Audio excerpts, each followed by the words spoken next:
안녕하세요. 이번 발표를 맡은 석사과정 심규태입니다.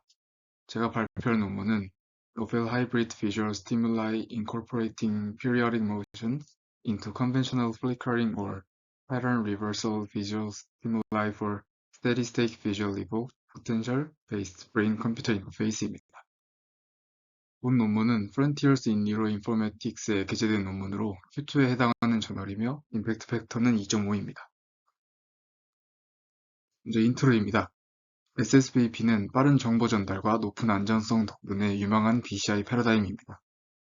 일반적인 SSVP 자극에는 깜박임과 패턴 반전 등 두 가지 형태가 있는데, 최근에는 자극 크기를 주기적으로 변화시키는 자극이 새로운 방식으로 주목받고 있습니다. 기존 연구에서는 패턴 반전 자극에 주기적 움직임을 결합한 하이브리드 자극이 제한되지 않았습니다. 따라서 본 논문에서는 깜박임과 패턴 반전 각각의 주기적 움직임을 결합한 새로운 하이브리드 자극을 제안하고 두 방식의 성능을 비교합니다. 데이터 취득 과정입니다. 20명의 피험자를 대상으로 실험을 진행했으며 8개의 채널이 사용되었습니다. 샘플링 레이트는 2048Hz로 256Hz로 샘플링 되었으며 2에서 54Hz 사이에 밴드패스 필터가 적용되었습니다. 모니터의 주사율은 60Hz가 사용되었습니다. 자극은 크기와 색이 동시에 변화하는 자극이 사용되었습니다. 먼저 색이 바뀌는 조건은 FS와 PRS로 FS는 플리커링, 즉 왼쪽 그림과 같이 자극이 흰색 또는 검정색으로 번갈아 바뀌는 방식입니다. PRS는 패턴 리버설, 즉 체커보드 무늬의 색이 바뀌는 방식입니다. 크기가 바뀌는 방식은 총 4가지로 크기가 고정인 방식, 크기가 사각파, 삼각파, 사인파 형태로 바뀌는 방식이 사용되었습니다. 타겟 주파수는 6, 6.7, 7.5, 10Hz가 사용되었습니다. 실험 패러다임입니다. 3초의 Q 후에 5초 동안 자극이 제시되었습니다. 각 자극은 랜덤한 순서로 5번씩 제시되었으며 총 8세션이 진행되었습니다. 실험이 끝난 후 피험자는 10점 척도로 자극의 피로도를 응답하였습니다.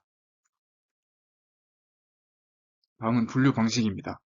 CCA, FBCCA가 사용되었고 추가로 SFBCCA가 사용되었습니다.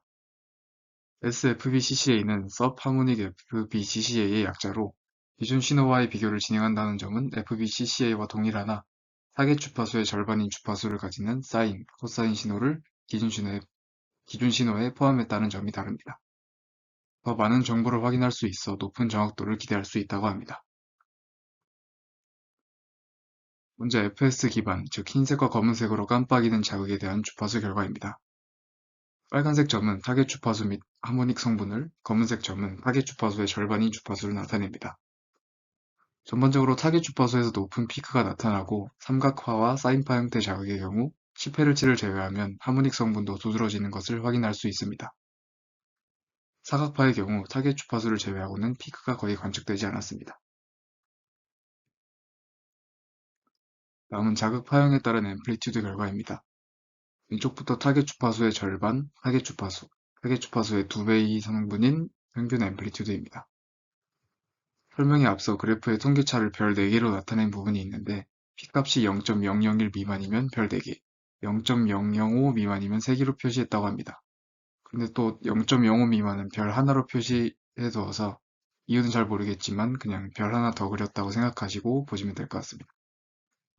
타겟 주파수를 먼저 보면 삼각파와 사인파의 진폭이 가장 크고 하모닉 성분의 경우 사인파의 진폭이 가장 큰데 부드러운 크기 변화가 더 큰 반응을 유도하는 것으로 보입니다.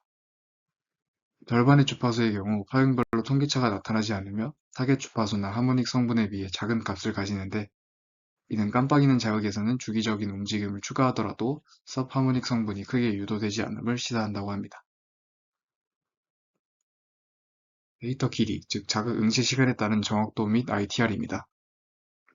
데이터 길이가 증가할수록 분류 정확도가 증가하며 전반적으로 사인파의 성능이 가장 좋았습니다. 특히 사인파의 경우 1초의 데이터만 사용했을 때 이미 90%에 가까운 정확도를 가집니다. ITR 또한 분류 성능이 가장 좋았던 사인파에서 높은 값을 가집니다. 다음은 격자 무늬가 깜빡이는 PRS 자극에 대한 주파수 결과입니다. FS 자극과 달리 크기가 변하지 않는 자극을 제외하면 타겟 주파수의 절반인 주파수에서도 높은 피크가 확인되며 일부 하모닉 성분에서도 피크가 나타납니다. 자극 파형에 따른 앰플리튜드 결과입니다. 크기가 변할 때와 그러지 않을 때의 통계차가 나지 않던 FS와 달리 PRS 자극은 모든 파형에서 넌과 통계적으로 유의미한 차이를 보입니다. 또한 FS에서 사각파의 앰플리튜드가 가장 낮았지만 사각파 PRS는 타겟 주파수, 서브하모닉, 하모닉에서 모두 높은 앰플리튜드를 가집니다. PRS 자극의 분류 정확도 및 ITR입니다. 앞선 결과에서 사각파의 진폭이 가장 높았던 점에서 알 수 있듯 사각파의 정확도와 ITR이 가장 높으며 데이터 길이가 짧을 때에도 충분히 높은 성능을 보입니다. 실험 후 시각적 피로를 응답한 결과입니다. 높은 값일수록 피로도가 높았음을 의미하고 왼쪽은 FS, 오른쪽은 PRS에 대한 결과입니다. 먼저 FS의 경우 사인파와 삼각파가 더 높은 피로도를 보이는데 이는 자극의 움직임이 부드럽거나 복잡할수록 시각적으로 더 많은 에너지를 소모함을 의미합니다. PRS의 경우 전반적으로 FS보다 낮은 피로도를 보였으며 특히 사각파는 분류 성능이 가장 높으면서도 낮은 피로도를 유지하여 실용성이 높은 자극으로 판단됩니다. 다음은 분류 방식에 따른 성능 차이를 나타낸 결과로 사각파 PRS가 분석에 사용되었습니다. SFBCCA는 FBCCA에서 추가로 타겟 주파수의 절반인 주파수를 고려하기 때문에 전반적으로 FBCCA보다 통계적으로 높은 성능이 도출되며 데이터 길이가 짧을수록 더 큰 차이가 나는 것을 확인할 수 있습니다. 마지막으로 FS와 PRS에서 성능이 가장 좋았던 자극을 비교한 결과입니다. FS에서는 사인파가, PRS에서는 사각파가 선정되었습니다. 먼저 왼쪽의 정확도 결과를 보면 FS가 높기는 하나 통계적인 차이가 나지 않는 것으로 보아 성능 면에서는 두 자극이 거의 동일한 수준임을 알 수 있습니다. 그러나 오른쪽의 피로도 결과를 보면 PRS가 유발하는 피로도가 FS 대비 통계적으로 낮습니다. 두 자극 모두 높은 성능을 보이지만 PRS의 피로도가 더 낮기 때문에 FS 대비 PRS 자극이 장기간 사용하기에 더 적합함을 시사합니다. 논문을 읽고 느낀 몇 가지 아쉬운 점입니다.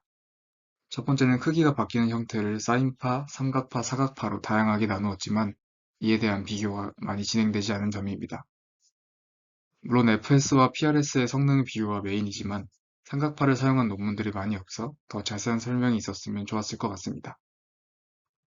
두 번째로는 FBCCA와 SFBCCA를 비교할 때 PRS 자극에 대한 결과만 보여준 점입니다. FS 결과에서는 서브하모닉 성분이 나타나지 않았기 때문에 분류 방법에 대한 차이가 거의 없었을 것이고 그래서 결과를 넣지 않은 것 같은데 결과를 첨부해줬다면 다른 자극에서도 SFBCCA가 적합한지 그렇지 않은지 확인할 수 있지 않았을까 하는 아쉬움이 있었습니다. 지금까지 발표 들어주셔서 감사합니다.